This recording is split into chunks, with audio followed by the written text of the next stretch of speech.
સાંઈબાબા હિન્દુ હતા કે મુસલમાન તેના પર વિવાદ વર્ષોથી ચાલતો આવ્યો છે.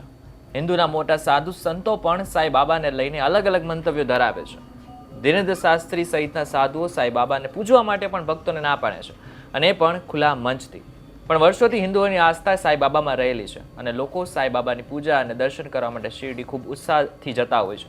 ત્યારે હવે ભાજપના કાલોલના ધારાસભ્ય ફતેહસિંહ ચૌહાણે સાંઈબાબાને લઈને એક વિવાદિત નિવેદન આપ્યું છે. પહેલા સાંભળો તેમણે શું કહ્યું છે.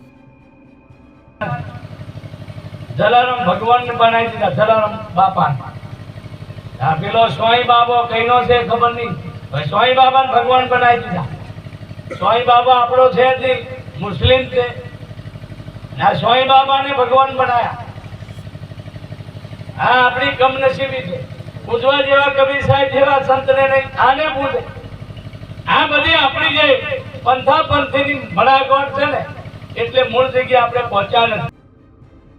હવે કદાચ ફતેહસિંહ ચૌહાણ સાહેબને એ યાદ નહીં હોય કે થોડા સમય પહેલા જ પ્રધાનમંત્રી મોદી સાંઈબાબાના દર્શન કરવા માટે ગયા હતા. તમે શા માટે લોકોની આસ્થા સાથે રમવાનું પસંદ કરો છો? એ ભગવાન છે કે નહીં એ લોકો પર છોડી દો ને.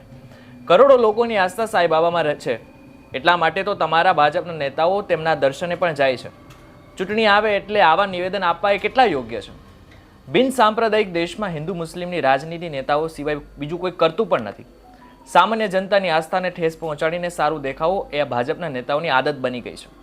અને મહત્વની વાત તો એ છે કે આ પહેલી વાર નથી જ્યારે ફતેહસિંહે આવું કોઈ નિવેદન આપ્યું હોય. આની પહેલા પણ સ્વામિનારાયણ સંસ્થા માત્ર પૈસા કમાવા માટે જ બનેલી સંસ્થા છે તેવું કહીને વિવાદને જન્મ આપ્યો હતો. ત્યારે પણ લોકો દ્વારા તેમને ટીકાઓનો સામનો કરવો પડ્યો હતો. ત્યારે ફરી એકવાર તેઓ વિવાદોમાં ઘેરાઈ ગયા હોય તેવું લાગી રહ્યું છે. ત્યારે આ બાબતને લઈને તમારું શું કહેવું છે એમને કોમેન્ટ કરીને ચોક્કસથી કહેજો. વિડીયો થકી તમને કોઈ માહિતી મળી હોય તો વિડીયોને લાઈક અને શેર જરૂરથી કરજો તથા આવા જ અન્ય સમાચારો માટે અમારી ચેનલ નિર્ભય ન્યૂઝને સબસ્ક્રાઇબ કરવાનું ભૂલશો નહીં.